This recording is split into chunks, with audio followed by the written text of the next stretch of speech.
سیدنا و مولانا محمد معدن الجود والکرم وآلہ و اصحابہ اجمعین وبارک وسلم۔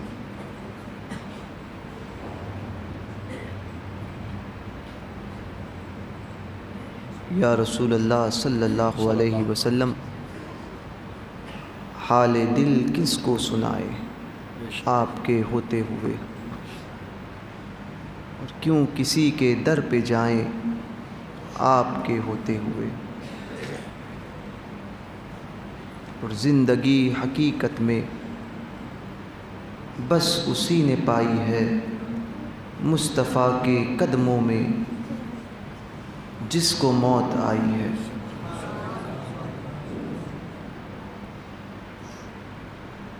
میں یہاں پر کسی لمبی چوڑی تقریر کی غرض سے نہیں آیا ہوں، چند باتیں پیش کروں گا۔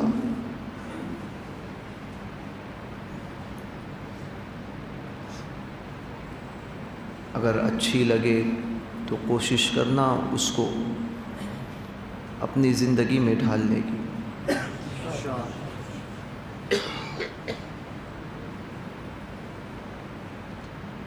اعلیٰ حضرت فرماتے ہیں اپنے ایک کلام میں کہ راہ پر کھار ہے کیا ہونا ہے، راہ پر کھار ہے کیا ہونا ہے، پاؤں افگار ہے کیا ہونا ہے، اور بیچ میں آگ کا دریا حائل، قصد اس پار ہے کیا ہونا ہے۔ یہ دنیا صرف ایک دھوکہ،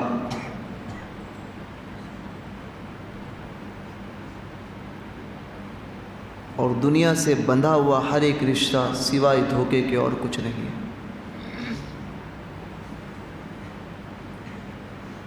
وہ آپ کے اہل خانہ ہو، آپ کے دوست ہوں،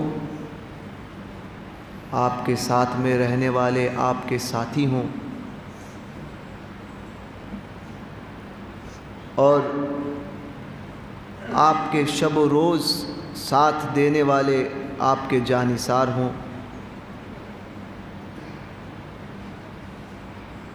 یہ سب ایک دکھاوا ہے اور صرف ایک دھوکہ ہے۔ زندگی اسی دھوکے کا نام ہے، اور یہ دنیا اتنا بڑا فریب ہے کہ اس کی حیثیت تو اللہ تبارک و تعالیٰ کے نزدیک مچھر کے پر کے برابر بھی نہیں۔ اور جب سے اللہ تبارک و تعالیٰ نے اس دنیا کو پیدا فرمایا، تب سے کبھی بھی اللہ تبارک و تعالیٰ نے اس دنیا کو نگاہ رحمت سے نہیں دیکھا۔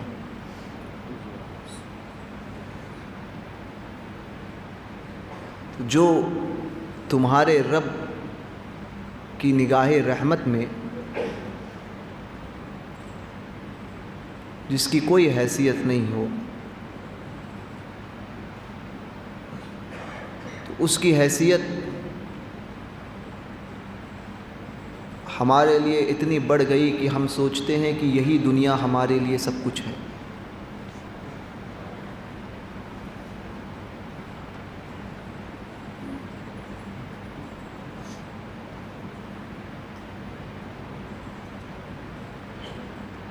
اور یہ دنیا ایسا ایک فریب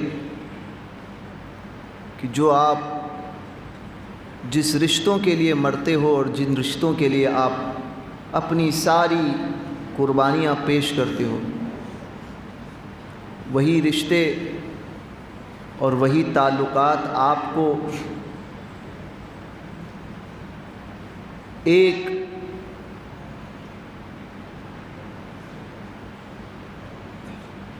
پل میں ایسا جدا کرتے ہیں کہ جیسے آپ ان کے کوئی نہیں لگتے تھے۔ اس کی حیثیت آپ کو تب سمجھ میں آئے گی جب ہم اور آپ اس دنیا سے جائیں گے۔ جس دنیا کے لیے ہم نے سب کچھ کیا، ہائے یہ دنیا ہمارے ہاتھ نہ آئی۔ موت کی وہی وادیوں سے گزر کر قبر کی اسی منزل میں پہنچنا ہوگا، اور پھر حدیث پاک میں جو فتنہ قبر کے متعلق آیا، سیدہ عائشہ صدیقہ فرماتی ہے کہ جب حضور صلی اللہ علیہ وسلم ہمارے سامنے آخرت کا ذکر کرتے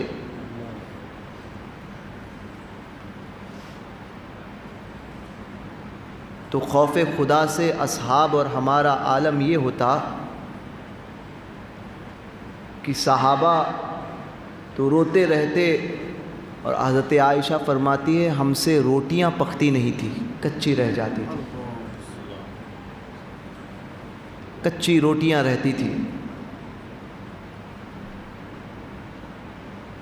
تو جس آخرت کے خوف سے اور سوء خاتمہ سے اولیاء کاملین اللہ کی پناہ مانگتے ہوں،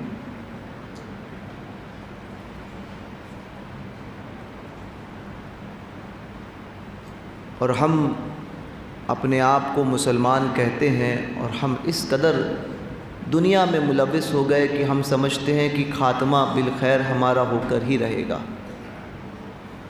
بڑے بڑے اولیاء ڈرتے تھے اس بات سے کہ ہمارا ایمان پر خاتمہ اگر نہ ہوا تو ہمارا کیا بنے گا، اور ہمیشہ اپنے حسن خاتمہ کی تمنا کرتے تھے۔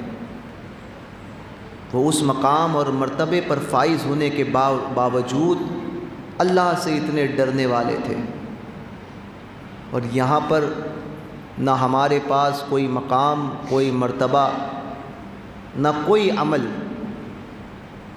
اس کے باوجود ہم ایسے بے خوف ہیں کہ ہم سمجھتے ہیں کہ دنیا میں سب سے زیادہ نیک ہم ہی ہیں، سب سے زیادہ پرہیزگار ہم ہی ہیں۔ کسی کو کوئی رتبہ مل جائے تو وہ یہ سمجھتا ہے کہ میں ہی سب سے زیادہ سب سے بڑا ہوں۔ کسی کے پاس علم آ جائے تو وہ یہ سمجھتا ہے کہ میں ہی سب سے بڑا ہوں۔ یاد رکھنا تمہاری اور ہماری کیا حیثیت، وہ دن قیامت کا وہ دن ہوگا جب اللہ فرمائے گا کہاں ہے بادشاہ،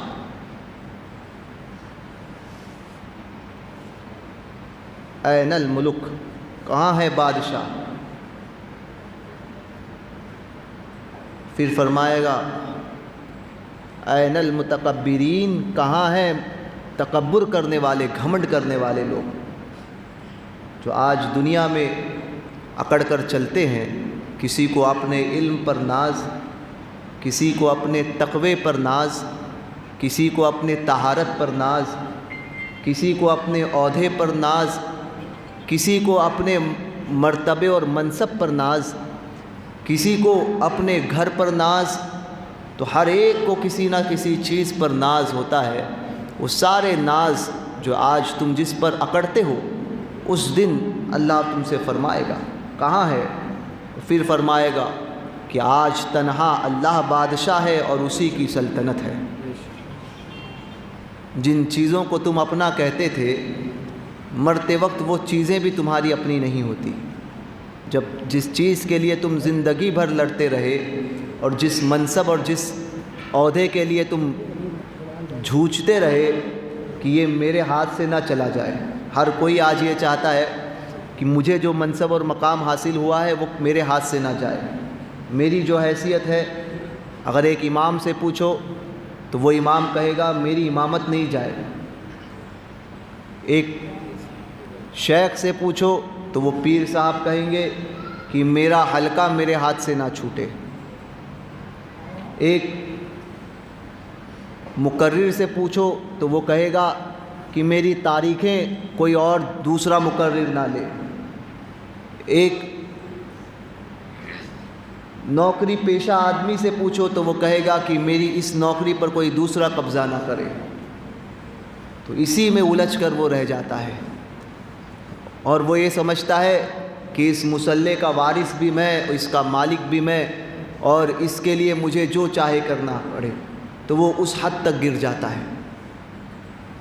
مگر جنہوں نے علم حاصل کیا، یاد رکھنا وہ علم نہ کسی مولانا کے، نہ کسی پیر کے، نہ کسی عوام کے کام آ سکتا ہے جو علم اللہ اس کے رسول کی بارگاہ سے قریب نہ کرے. ورنہ دنیا میں کتنے بھی بڑے محدث اور کتنے بھی بڑے علامہ، کتنے بھی بڑے مفتی بن جاؤ، اگر خوف خدا اور اللہ اس کے رسول کی بارگاہ کے قریب ہو ہی نہیں سکے تو یہ ساری ڈگریاں جس پر تم اور ہم اچھلتے ہیں وہ ساری ڈگریاں منہ پر مار دی جائے گی اور پوچھا جائے گا. بے عمل عالم اس پارس پتھر کی طرح ہوتا ہے. پارس پتھر جانتے ہو، جس کو لوہے سے لگا دیا جائے تو لوہا سونے کا بنا دیتا ہے. بے عمل عالم اس پارس پتھر کی طرح ہے کہ جس نے اپنی زندگی میں، جس نے دوسروں کو سونا تو بنا دیا مگر خود رہا پتھر کے پتھر، خود پتھر ہی رہا. بے عمل عالم اس حیثیت سے ہے کہ دوسروں کو اس نے سونا بنا دیا مگر خود کی حیثیت اس کی پتھر کی. تو ہر ایک اپنا محاسبہ کرے. ہر ایک جس کا جو منصب ہوگا اس کے منصب کے مطابق اس سے اللہ تبارک و تعالیٰ پوچھے گا ضرور، پوچھے گا ضرور. آج قوم اور آج تم کسی کے ساتھ بھی جو چاہے کر سکتے ہو، کسی کو دھوکہ دے سکتے ہو، کسی کے ساتھ جھوٹ بول سکتے ہو، مگر ایک دن آئے گا ایسا کہ اس دن تمہاری کچھ نہیں چلے گی. آج تم نے اگر کسی کا حق مار کر گھر بنایا ہے نا تو اس دن وہ بھی پتہ چل جائے گا. کسی کو جھوٹ بول کر پیسے کمائے تو وہ بھی پتہ چلے گا اس دن. آج تم کسی کے تعلق سے بغض رکھتے ہو اور سامنے جا کر اس سے میٹھے منہ ملتے ہو، کسی کو نہیں پتہ چلتا، مگر قیامت کا دن ہوگا، اس دن تمہارے دل میں جو ہوگا وہ سب باہر نکلے گا. کوئی چیز تم اپنے دل میں راز کے طور پر چھپا نہیں سکتے. جو ہوگا سب باہر نکلے گا. کس کے تعلق سے کیا کیا تم نے کہا، کس کے تعلق سے تم کیا سوچتے تھے، کس کے تعلق سے تمہارا گمان کیا تھا، کس کے ساتھ میں تم نے کیا کیا، وہ ساری چیزیں باہر آئے گی. اور تنہا باہر نہیں آئے گی، تمام اہل محشر کے سامنے باہر آئے گی. اللہ ذلت اس وقت تمہیں دے گا اور اس وقت تمہیں ذلیل کرے گا کہ دنیا میں اپنے آپ کو بہت بڑا شیخ، بہت بڑا امام، بہت بڑا پیر، بہت بڑا محدث، بہت بڑا علامہ، بہت بڑا ڈاکٹر، بہت بڑا انجینئر اور بہت بڑا عہدیدار کہتا تھا. اب دیکھ تیری حیثیت کیا ہے. تیری حیثیت میرے نزدیک تو یہ ہے. اس دن کوئی چھپا نہیں سکتا کہ وہ سوچے کہ میں اپنے دل کے بھید کو چھپا لوں گا، کوئی چھپا نہیں پائے گا.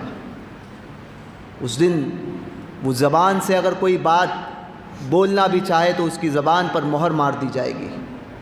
اس دن اس کے ہاتھ گواہی دیں گے اور یہ پیر بولیں گے کہ اس نے کیا کیا اور کیا نہیں کیا. یہ مختصر سی زندگی، یہ تم نے جس زندگی کے لیے سب کچھ کیا، اس کا مال اس کو، اس کی ٹوپی اس کو، اس کے ساتھ دھوکہ، اس کے ساتھ دھوکہ، اس کی بہنوں، کسی کی بہن بیٹیوں کی عزتوں کے ساتھ کھیلے تو کسی کی سر عام چوراہے پر تم نے عزتوں کو اچھالا، تو کسی کی غیبت کی اور کسی کے تعلق سے تم نے نہ جانے کیا سوچ بنائی، یہ ساری چیزیں آج تو تم کرتے ہو وہ ساری چیزیں ختم ہوگی،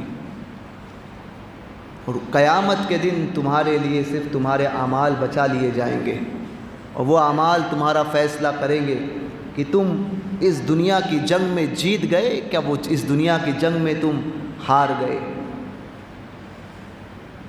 دوسروں پر عیب لگانے والوں، دوسروں کی ماں بیٹیوں کی بہنوں کی عزتوں کے ساتھ کھیلنے والوں،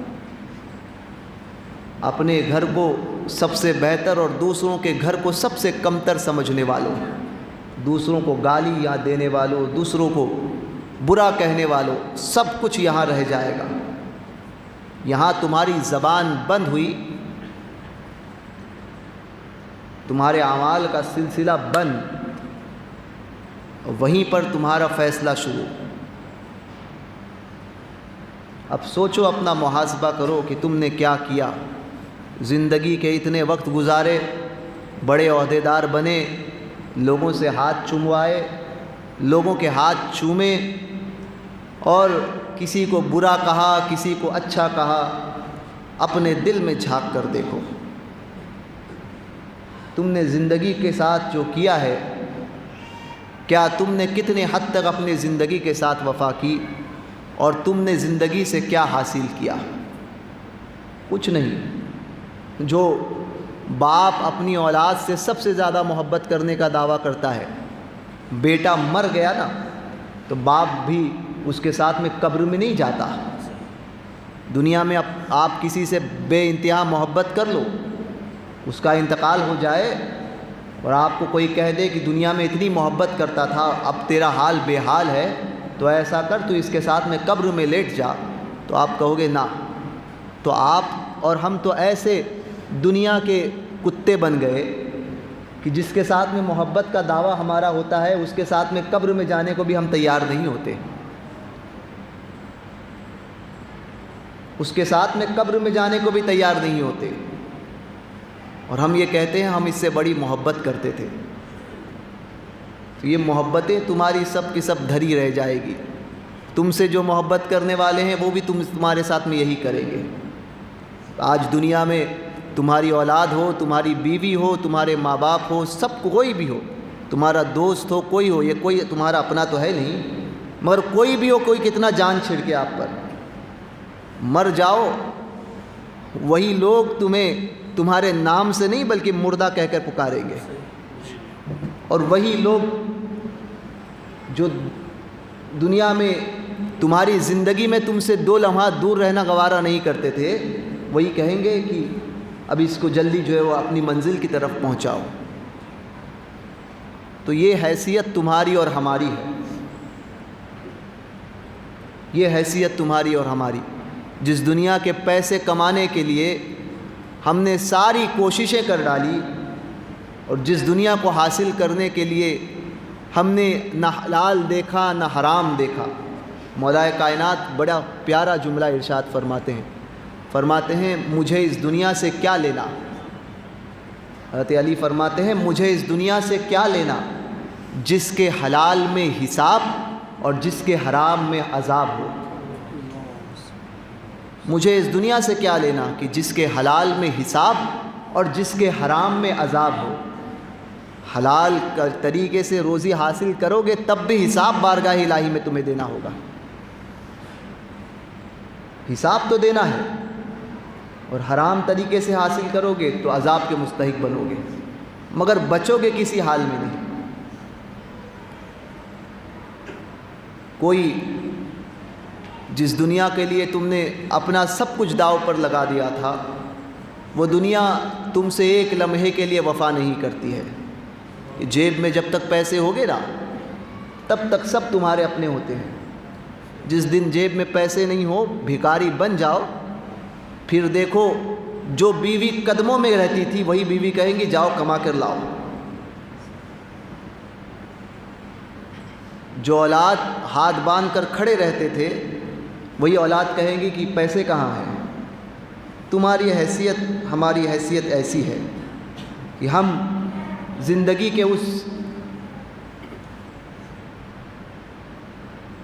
فتنے میں بند کر رہ جاتے ہیں کہ ہم سمجھتے ہیں کہ یہی زندگی ہمارے لیے سب کچھ ہے، اور یہی زندگی ہمارے لیے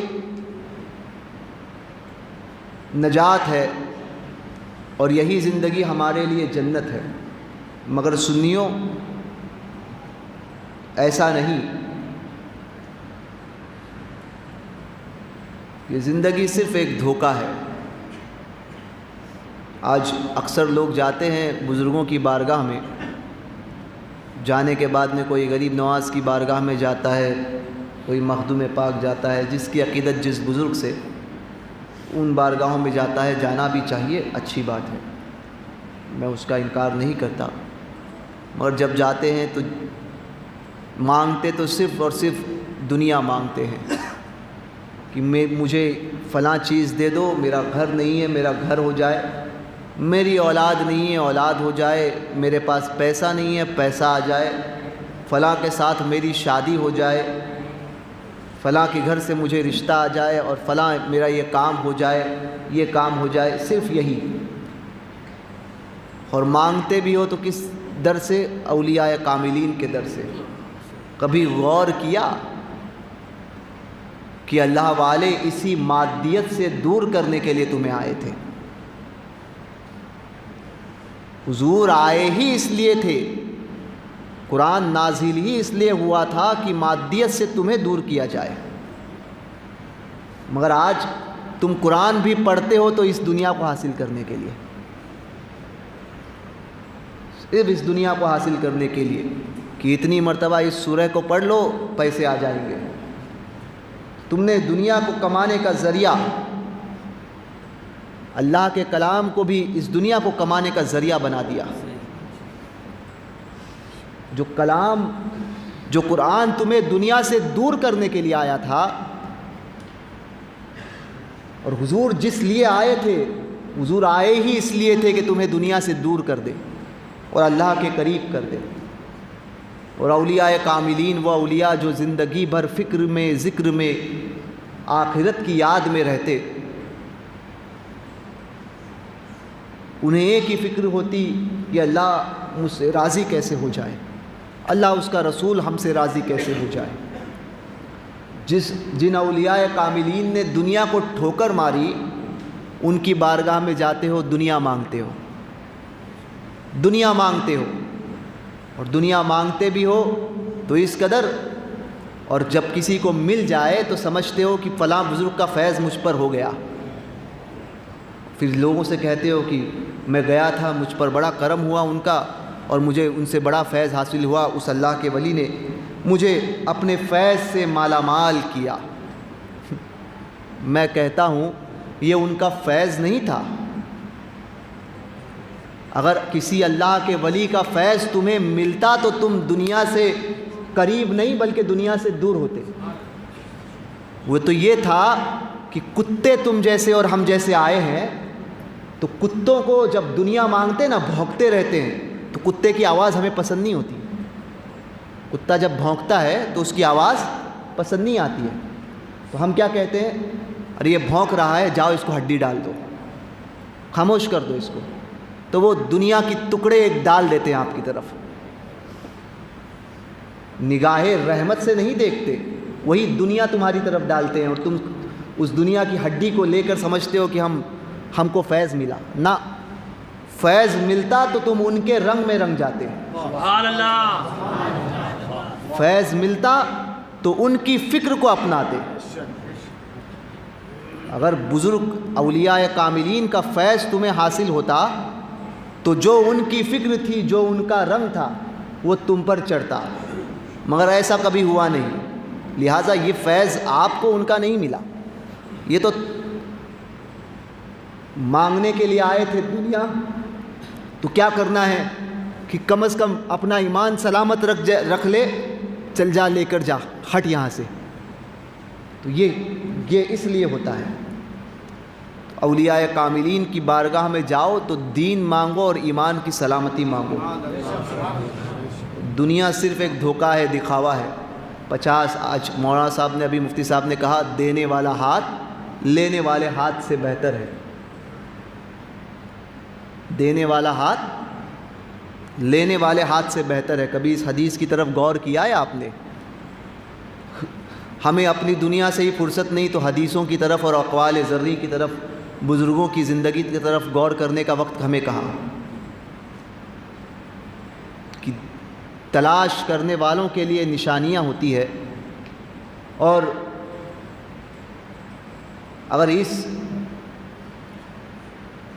دنیا میں ہر چیز میں کوئی شے ایسی نہیں ہے اگر جس میں غور کرو تمہیں اللہ کی نشانی نظر نہ آئے. سبحان اللہ. کوئی شے ایسی نہیں. سبحان اللہ. غور کرو تمہیں نظر آئے گی. وہ ایک درس تمہیں دے گی. یہ کھمبا آپ سامنے لگا ہوا دیکھ رہے ہو، کبھی اس کی طرف غور کر کر دیکھو کہ یہ کھمبے کی حیثیت کیا ہے.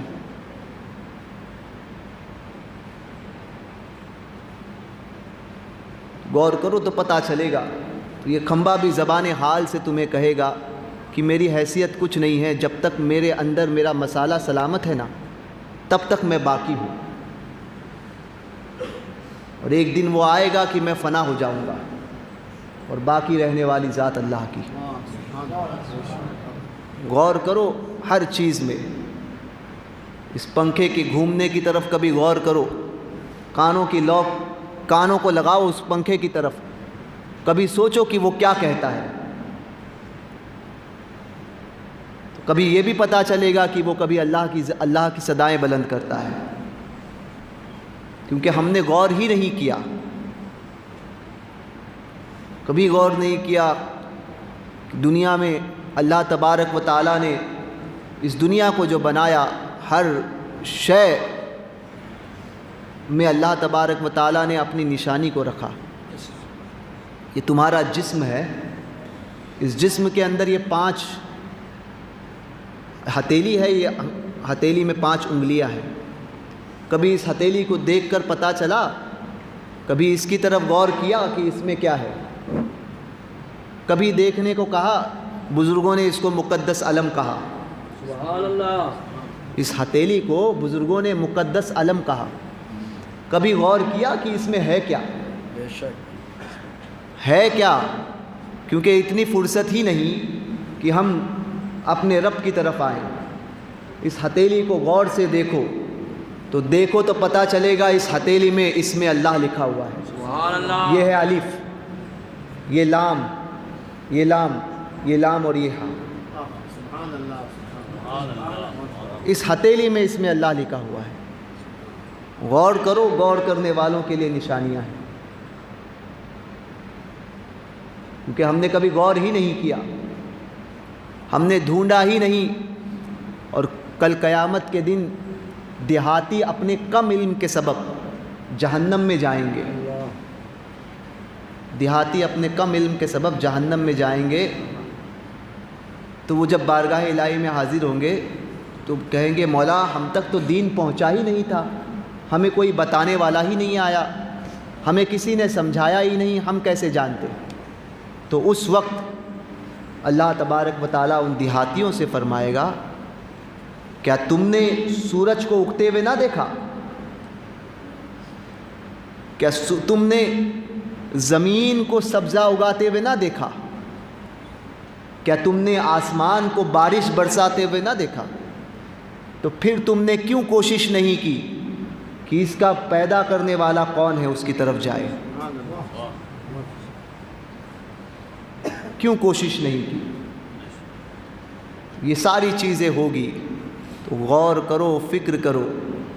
ایک مرنے کے بعد میں وہ دن، تو میں وہ حدیث کے تعلق سے بتا رہا تھا کہ دینے والا ہاتھ لینے والے ہاتھ سے بہتر ہے. کیوں بہتر ہے؟ مولانا صاحب نے کہا کہ وہ اس نے دیا سخاوت کی، اس لیے وہ بہتر ہے. ٹھیک ہے، یہ بھی مفہوم. شارحین اس کی طرف گئے، اولیاء کاملین سے پوچھو کہ حضور اس حدیث کا مفہوم کیا ہے، ذرا آپ بتائیں.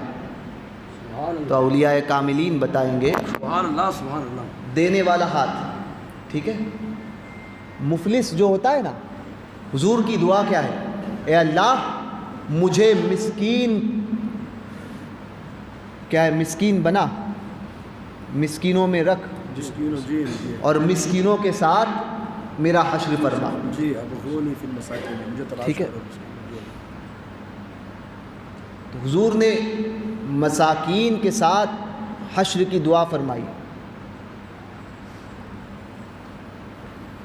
مسکین فقیروں کے ہاتھ میں.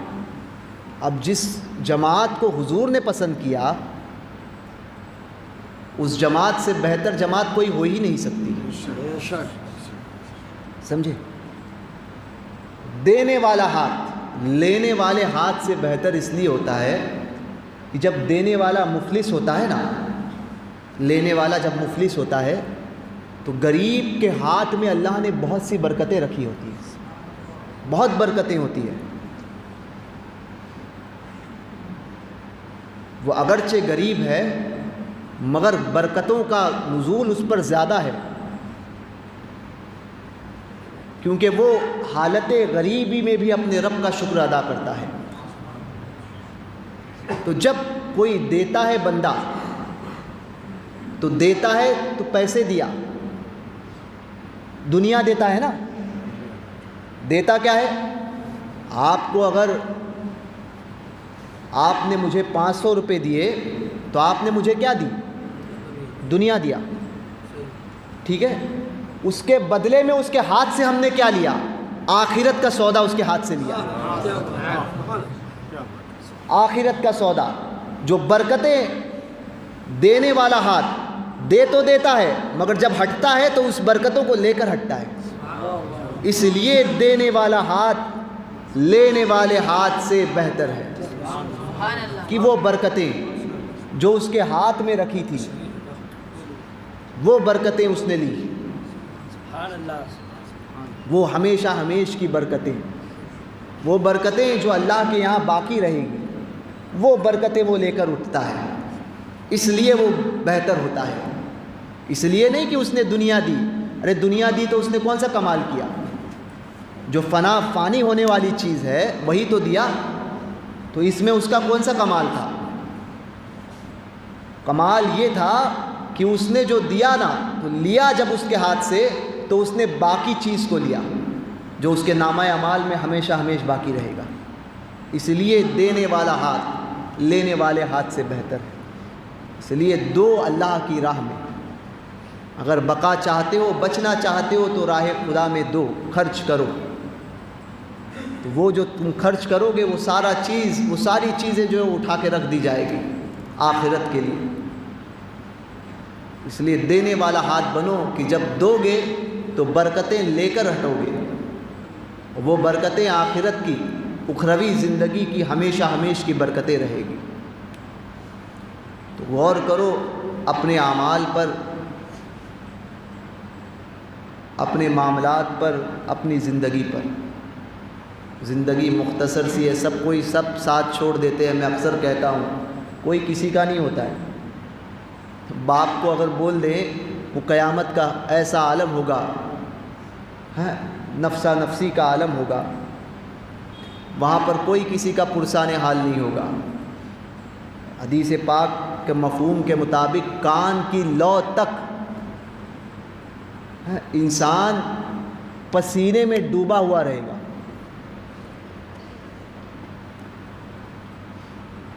پسینے میں ڈوبا ہوا رہے گا، کسی کے ٹخنوں تک، کسی کے گھٹنوں تک، تو کسی کے کان کی لو تک، یعنی ناک تک، منہ تک جو ہے اس کے اندر ڈوبا ہوا رہے گا. کوئی پرسان حال نہیں رہے گا. جب جائیں گے باپ کے پاس تو باپ کہے گا میں تجھے تھوڑی جانتا ہوں، نہیں میں تو اپنے معاملات میں لگا ہوا ہوں. ماں کے پاس جائیں گے تو ماں کہے گی نہ آج میرے ساتھ کیا ہے، آج میں خود اپنے معاملات میں ہوں. اس وقت کام آنے والی ذات صرف ایک ذات. سبحان اللہ سبحان اللہ. اعلیٰ حضرت فرماتے ہیں قبر میں سب ساتھ چھوڑ دیں گے، ہائے غافل وہ کیا جگہ ہے جہاں 5 جاتے ہیں 4 پھرتے ہیں. سب ساتھ چھوڑیں گے، کوئی کسی کا نہیں ہوگا۔ اس وقت ساتھ دیں گے تو وہ ذات سبحان اللہ کہ باپ جہاں بیٹے سے بھاگے، واہ واہ واہ لطف وہاں فرماتے یہ ہے، سبحان اللہ ماں جب اکلوتے کو چھوڑے، آ آ کہہ کے بلاتے یہ ہے۔ نعرہ رسالت مسلک اعلیٰ حضرت سرکار جیلانی میاں صاحب قبلہ انا آتیناک الکوثر، ساری کثرت پاتے یہ ہے، اور کثر دنا تک کس کی رسائی، سبحان اللہ جاتے یہ ہیں آتے یہ ہیں، آتے یہ ہیں جاتے یہ ہیں، وہ ذات۔ پتہ کیا چلا؟ اصل میں سب کچھ فنا ہوگا، سب فنا ہو جائے گا، کافی وہ لیکن حشر میں، حشر تک نعت حضرت کا زبانوں پر سخن رہ جائے گا۔ سبحان اللہ بے شک اطلس و کم خواب کی پوشاک پر نازانہ ہو، بے شک اس تنے خاکی پہ اس تنے بے جاں پہ خاکی کفن رہ جائے گا۔ بے شک تو اس وقت کوئی کام نہیں آئے گا، کام آنے والی بذات صرف اللہ کے رسول کی ہے، سبحان اللہ بے شک اور اللہ کے رسول کے صدقے میں اولیاء کاملین اللہ والوں کی ہے، اس وقت وہ تمہاری مدد کریں گے۔ تو جو اعلیٰ حضرت نے یوں ہی نہیں لکھا، جو نہ بھولا ہم غریبوں کو رضا، واہ واہ سبحان یاد اس کی اپنی عادت کیجیے، بے شک سبحان اللہ یاد اس کی اپنی عادت کیجیے۔ سبحان اللہ سبحان حضور کی دی ہوئی زندگی ہے تو حضور کے لیے ہی زندگی کو وقف کر دو، زندگی میں جو کچھ ہو گیا اس کو چھوڑ دو، توبہ کرو اللہ کی بارگاہ میں، اللہ کو بخشنے والا مہربان پاؤ گے۔ توبۃ النصوحہ کے متعلق اولیاء کاملین فرماتے ہیں کہ سچی توبہ یہ ہے کہ جب وہ توبہ کرتا ہے اور اپنے رب کو راضی کرتا ہے تو رب ایسا کریم ایسا کریم ایسا کریم ہے اللہ تبارک و تعالی کہ بندہ جب توبہ کرتا ہے اپنے گناہ سے، اب رب کے اور اس پر سچی اچھا توبہ کی توفیق بھی اللہ کی بارگاہ کی طرف سے، بے شک حق ہے توبۃ النصوحہ اسی کو حاصل ہوگی جس پر اللہ کا فضل ہوگا، بے شک جس پر فضل الہی نہیں اس کو توبہ کی توفیق بھی نہیں۔ تو توبہ جب بندہ سچے دل سے توبہ کرتا ہے تو میرا رب ایسا کریم ہے ایسا کریم ہے ایسا کریم ہے کہ 70 مائیں مل کر بھی ایک اولاد کو جتنی محبت نہ کر سکتی ہو، اللہ تبارک و تعالی اس سے زیادہ اپنے بندے سے محبت کرتا ہے، اور 70 ماؤں سے زیادہ آیا ہے۔ کتنا؟ 7 کروڑ 70 لاکھ 70 کروڑ 700 کروڑ، یہ اللہ ہی جانے، اس کی حد ہم اور آپ نہیں گن سکتے۔ اللہ کتنی محبت فرماتا ہے اپنے بندے سے یہ کوئی نہیں جانتا، ہاں اللہ کی عطا سے اللہ کا محبوب جانے۔ سبحان اللہ بے شک سبحان اللہ تو وہ جب بندہ توبہ کرتا ہے سچی اپنے گناہوں سے، تب توبہ کرنے کے بعد میں اللہ کا کرم دیکھو اپنے بندے پر۔ صوفیہ فرماتے ہیں کہ جب توبہ اس نے کیا تو میرا رب سب سے پہلے نامہ اعمال سے اس گناہ کو مٹاتا ہے، سبحان اللہ سبحان اس گناہ کو نامہ اعمال کے دفتر سے مٹا دیا جاتا ہے، پھر اس گناہ کے بدلے میں اللہ فضل فرمائے تو نیکی لکھ دیتا ہے۔ سبحان اللہ اب اتنے پر ہی بس نہیں ہوتا، اولیاء فرماتے ہیں جب اللہ کرم فرمانے پر آئے اپنے بندے پر تو کرم کا عالم اللہ کے یہ کہ اس نے توبہ کی، گناہ کو مٹایا اس کے دفتر سے، نیکی لکھ دی، اس پر کافی تھا۔ اللہ تبارک و تعالی ایسا کریم کہ بندے نے جس جگہ گناہ کیا تھا اس جگہ سے اس گناہ کو مٹا دیتا ہے۔ سبحان اللہ سبحان اللہ سبحان اللہ۔ پھر رب تبارک و تعالیٰ ایسا کریم کہ جن کے سامنے کیا تھا ان کے ذہنوں سے اس گناہ کو نکال دیتا ہے۔ جو گواہ تھے ان گواہوں کے اعمال کے دفتر سے اس گناہ کے معاملات کو ہٹا دیتا ہے کہ یہ گواہ اس کی آنکھ نے دیکھا تھا تو اس کی آنکھ سے اس چیز کو بھلا دیا گیا، اس کے ذہن سے ہٹا دیا گیا۔ پھر میرے رب کے کرم کا حال یہ ایسا کریم کہ لوگوں کے ذہن سے ہٹا دیا، جگہ سے پاک کر دیا، اس جگہ سے اس گناہ کے نشان کو ہٹا دیا، فرشتوں کے اعمال سے ہٹا دیا، ہر چیز سے تو ہٹا دیا۔ فرشتے معصوم ہوتے ہیں نا، جی بے شک، اور یہ عقیدہ ہے۔ جی اللہ کا کرم دیکھو اپنے بندے خاص پر، جب توبہ بندے نے کیا، میرا رب ایسا کریم ہے کہ فرشتوں کے ذہن سے بھی اس بات کو ہٹا دیتا ہے کہ مولا اپنے بندے کے معاملے میں فرشتوں کی گواہی کو بھی ہٹا دیتا ہے۔ نہ، میرے بندے نے توبہ کی ہے فرشتوں، اب اس کے اس گناہ کے تعلق سے کوئی چرچا نہیں ہوگا۔ کبھی اس بار میں سوچا اتنا وقت کہاں رہا؟ توبہ، سچی توبہ کرو اور صرف اسی ذات کی طرف لو لگاؤ کہ انہیں جانا، انہیں مانا، نہ رکھا غیر سے کام، للہ الحمد میں دنیا سے مسلمان گیا، للہ الحمد میں دنیا سے مسلمان گیا۔ باقی یہ دنیا تو ہے، آتی ہے جاتی ہے، آج ہم یہاں پر ہیں، کل کوئی اور ہوگا۔ سننے والوں میں نہ آپ رہیں گے نہ کہنے والوں میں ہم رہیں گے، سب آئیں گے جائیں گے، کسی کے لیے دنیا نہیں رکے گی۔ مگر جاؤ تو یہ کہہ کر جاؤ، یہ کر کے جاؤ کہ عرش پر دھومیں مچیں وہ مومن صالح ملا، فرش سے ماتم اٹھے وہ طیب و طاہر۔ دنیا کو دکھانے کے لیے کہ لوگ میرا ہاتھ چومیں، مجھے پیر صاحب کہے، مجھے سید صاحب کہے، مجھے مولانا صاحب کہے، مفتی صاحب کہے، حضرت صاحب کہے، علامہ صاحب کہے، محدث صاحب کہے، فلاں صاحب کہے، فلاں رتبے سے مجھے یاد کیا جائے، یہ کچھ نہیں۔ راضی کرو صرف حضور علیہ الصلوۃ والسلام کو، اپنے سرکاروں کو راضی کرو، بزرگوں کو راضی کرو، پھر دیکھو کہ ان کا کرم تو ان کا کرم ہے، ان کے کرم کی بات نہ پوچھو، واہ واہ واہ سبحان اللہ۔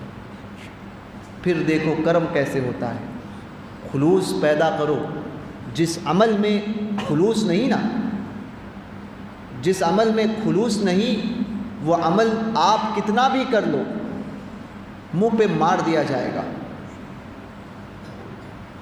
منہ پہ مار دیا جائے گا۔ اور تعجب کی بات تو اس پر ہوتی ہے کہ یہاں پر تو ہمارے پاس عمل میں ایک عمل ایسا نہیں ہے کہ جس کی بنیاد پر ہم کہہ سکیں کہ میں نے اس عمل کی بنیاد پر اللہ اس کے رسول کو راضی کر دیا، یا اس عمل کی بنیاد پر میں جنت میں جا سکتا ہوں۔ ایک عمل اس چھوٹے سے چھوٹا عمل میں کوئی سب سے چھوٹا عمل ہوگا، وہ عمل بھی میرے پاس نہیں۔ اور دعویٰ میرا یہ ہوتا ہے کہ میں سب سے بڑا ہوں، اور وہ عمل نہ ہونے کے بعد میں تلاش کرتا ہوں دوسروں کے عیب کو کہ فلاں صاحب کیسے بیٹھے تھے، فلاں صاحب کیسے دکھتے ہیں، فلاں صاحب کیسے چلتے ہیں، کیسا بولتے ہیں، کیسے کھاتے ہیں، کیا کھاتے ہیں، یہی ساری چیزیں ہم کرتے ہیں۔ اعمال میں ایک نیکی نہیں، مگر جب برائی کرنے پر کسی کے آتے ہیں، میرے ابا کہتے تھے دوسرے کے پیٹھ کے تل دیکھنا بہت آسان ہے، بہت آسان ہے۔ دوسرے کے پیٹھ پر جو تل ہے اس کے پیٹھ کے تل کو گن لو، آپ گن سکتے ہو، بہت آسان ہوتا ہے۔ ابا کہتے تھے بندے کا کمال تو اس میں ہے کہ اپنے پیٹھ کے تل دیکھے اور اس کو گنے۔ واہ واہ بے شک۔ یعنی دوسروں کے اندر عیب نکالنا، فلاں ایسا دکھتا ہے، فلاں ایسا دیکھتا ہے، فلاں ایسا بولتا ہے، فلاں نے یہ کیا، اس نے وہ کیا، بہت آسان ہوتا ہے۔ اور اولیاء کاملین اسی لیے کامیاب ہے، وہ تو کامیاب جماعت ہی ہے، لیکن اس میں ایک وجہ یہ بھی ہے کہ صوفیہ جو ہے وہ دوسروں کے عیب کو نہیں بلکہ زندگی بھر اپنی زندگی کا محاسبہ کرنے میں لگے رہتے ہیں۔ حضرت داؤد طائی رضی اللہ تعالیٰ عنہ، کچا آٹا ہوتا تھا، اس آٹے کو کھاتے تھے، روٹی کو بناتے نہیں تھے۔ جس طرح سے ہم توے پر روٹی کو سیکتے ہیں وہ سیکتے نہیں تھے، کچی روٹی جو ہے وہ آٹا جب گوندھا جاتا ہے اس کچے آٹے کو لے کر کھا لیتے تھے، پانی پی لیتے تھے۔ کسی نے پوچھا حضور ایک کچا آٹا کھانے کا سبب کیا ہے؟ کہا کہ جتنی دیر میں روٹی پک کر تیار ہو کر میں کھاؤں گا، میں نے غور کیا میں 70 مرتبہ 70 تسبیح اللہ کی بیان کر سکتا ہوں، اسی لیے میں نے اس پکی ہوئی روٹی کو ترک کر دیا کہ رب کی یاد سے غافل نہ ہو جاؤں۔ یہاں پر ہمیں اللہ نے وہ ہر چیز دی، ہمیں رہنے کو چھت دیا، کھانے کو کھانا دیا، پہننے کو کپڑا دیا۔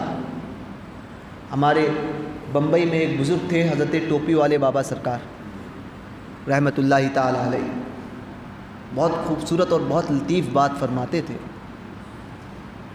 کہتے تھے کہ اللہ کا کرم، اگر بندہ صرف ایک نعمت کا شکر ادا کرتا رہے نا، صرف ایک نعمت جو اللہ تبارک و تعالیٰ آخری وقت اس کے مرنے کے بعد اسے عطا کرتا ہے، صرف زندگی اسی نعمت کے شکر میں گزار دے، تب بھی اس نعمت کے شکر کا حق ادا نہیں ہو پائے گا۔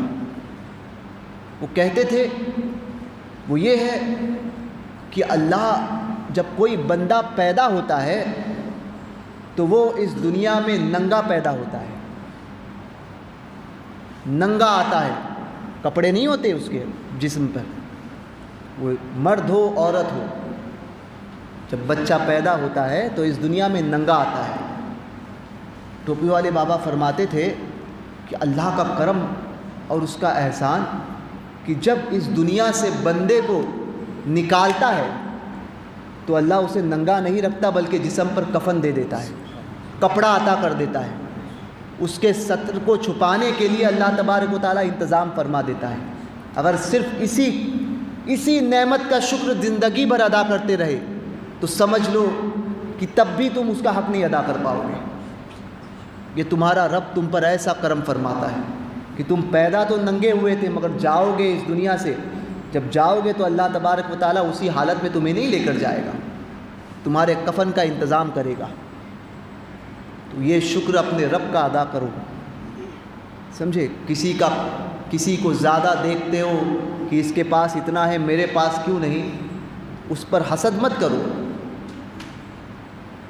یہ سوچو کہ اللہ کے نزدیک میرے لیے یہی بہتر ہے۔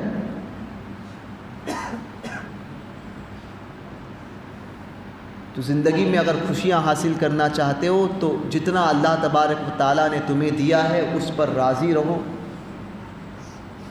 خود کے پیٹھ کے تل دیکھو، خود کا محاسبہ کرو، کیونکہ آدمی اگر خود کے پیٹھ کے تل دیکھنے لگ جائے گا نا تو اس کو فرصت ہی نہیں رہے گی کسی اور کو دیکھنے کی، کیونکہ وہ پیٹھ کے تل کبھی گن ہی نہیں سکتا ہے۔ کبھی کوشش کر لینا پیٹھ کو دیکھنے کی، زندگی چلی جائے گی پیٹھ نہیں دیکھ پاؤ گے۔ کوئی آئینہ لگا کر دیکھ لے وہ اور بات ہے، اپنا محاسبہ کرنے کی کوشش کرو۔ تو اولیاء کاملین کی زندگی سے سبق حاصل کرو، اور اس دنیا میں اگر جینا ہے تو حضور کے سچے غلام بن کر جیو، مسلک اعلیٰ حضرت پر قائم رہو، اور مسلک اعلیٰ حضرت کے ساتھ ہی اس دنیا سے جاؤ، کہ مسلک اعلیٰ حضرت اسی چیز کا نام ہے، انہیں جانا انہیں مانا، نہ رکھا غیر سے کام، للہ الحمد میں دنیا سے مسلمان گیا، للہ الحمد میں دنیا سے مسلمان گیا۔ دوران گفتگو اگر مجھ سے کوئی شرعی خطا میری زبان سے سرزد ہوا، کوئی ایسا لفظ جس پر شریعت کی گرفت ہوئی ہو، تو میں ان تمام الفاظ سے حاضرین مجلس اور علماء کی موجودگی میں توبہ اور رجوع الی اللہ کرتا ہوں۔ استغفر اللہ ربی من کل ذنب واتوب الیہ، جیسے سبقت لسانی میں نگاہ رحمت میں نے یہ کہا۔ تو اللہ تبارک و تعالیٰ جسم و جسمانیات سے پاک ہے۔ بہرکیف میں ان تمام باتوں سے جو شرعی گرفت کے میں آتے ہوں اس سے توبہ کرتا ہوں۔ استغفر اللہ ربی من کل ذنب واتوب الیہ، لا الہ الا اللہ محمد الرسول اللہ صلی اللہ علیہ وسلم۔